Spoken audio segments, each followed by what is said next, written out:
আপনার সামনে বসে থাকা মানুষটা ঠিক কি ভাবছে। হ্যাঁ, আমি জানি ঠিক আমার মতো আপনারও এটা নিয়ে রেগুলার কিছু চিন্তা ভাবনা করাই লাগে। আপনার রেগুলার লাইফেও নিশ্চয়ই এমন কিছু মানুষ আছে যে বা যারা আপনার বন্ধু হতে পারে বা শত্রু অথবা আপনার অনেক কাছের মানুষ। এই বিষয়গুলো কি করতে চাইছে অথবা কি বলতে পারে বা কি করবে, এমন হাজারো প্রশ্ন আমাদের ভেতরে চলতেই থাকে, তাই না? আচ্ছা চলুন এমন চিন্তা ভাবনার কিছুটা সমাধান করেই ফেলি। তবে 4 এবং 6 নম্বর পয়েন্টটা আপনার রেগুলার লাইফে বেশি দরকার হতে পারে। তো চলুন ভার্সন 2.0 শুরু করি। 1. চোখের মুভমেন্ট দেখে বোঝার কৌশল।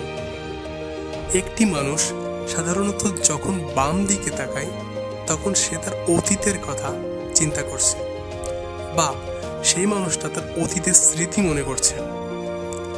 ঠিক যখন ডান দিকে তাকায় তখন নতুন কিছু কল্পনা করছে অথবা সে মিথ্যা বলছে। আর সেই মানুষটা নিচের দিকে তাকালে বুঝতে হবে আত্মবিশ্বাস কম, লজ্জা পাচ্ছে বা সে কিছু লুকাতে চায়। মানুষ মূলত তখনই আত্মবিশ্বাসী, সততার ইঙ্গিত দেয় বা আগ্রহ প্রকাশ করে যখন সেই মানুষটা সরাসরি তাকায়। 2. পায়ের অবস্থান বলে দেবে আগ্রহ আছে কি নেই। কেউ যদি কথা বলার সময় তার আপনার দিকে রাখে তাহলে সেই মানুষটি আপনাকে গুরুত্ব দিচ্ছে, কিন্তু যদি পা অন্যদিকে থাকে তাহলে সে আপনার থেকে মানসিকভাবে দূরে চলে গেছে বা ওই মানুষটা আপনার থেকে মানসিকভাবে দূরে চলে যেতে চায়। 3. হাতের অঙ্গভঙ্গি দেখে মনের অবস্থা বুঝুন। হাত গুটিয়ে বসে থাকা বা হাত ক্রস করে রাখা এটি আত্মরক্ষার লক্ষণ, মানে সে মানুষটি দ্বিধায় আছে বা আপনার কথায় অস্বস্তি বোধ করছে।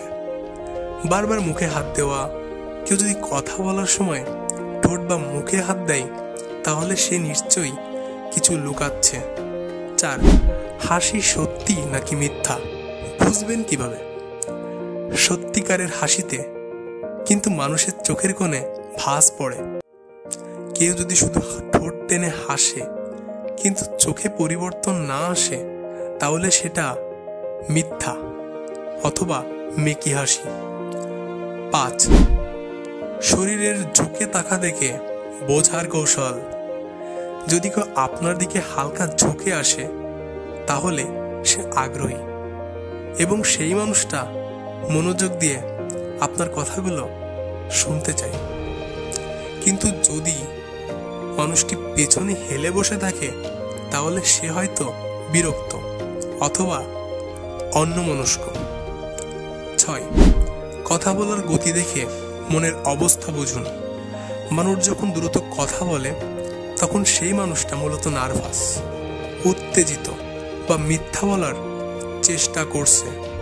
আর যখন ধীরে কথা বলে তখন সেই মানুষটা আত্মবিশ্বাসী অথবা চিন্তা করে কথা বলছে। 7. Silence test. কেউ অস্বস্তিতে আছে কিনা বুঝতে শিখুন।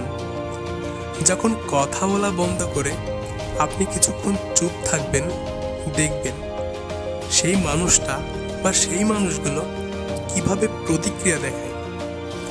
যদি কোনো মানুষ অস্বস্তি বোধ করে এবং অপ্রাসঙ্গিক কথা বলা শুরু করে তাহলে বুঝবেন ওই মানুষটা কিছু লুকাচ্ছে। এমন হালকা পাতলা সাইকোলজিক্যাল ট্রিকগুলো ব্যবহার করে আপনি দৈনন্দিন জীবনে মানুষের চিন্তা ভাবনা, মিথ্যা বলা বা তাদের আগ্রহ বোঝার ক্ষমতা কিছুটা বাড়িয়ে তুলতেই পারেন, যা আপনার ব্যক্তিত্বে আরও ভিন্ন কিছু মাত্রা যোগ করবে। আমাদের পরবর্তী ভিডিওটিও আপনার জীবন সম্পর্কিত কোনো বিষয় নিয়েই হতে চলেছে। জানি আমার উপস্থাপন খুব একটা গোছালো হলো না, তবে আপনার ভালো লাগলে পারসেপটিভ ওয়ার্ডে একটা সাবস্ক্রাইব করে দিতেই পারেন।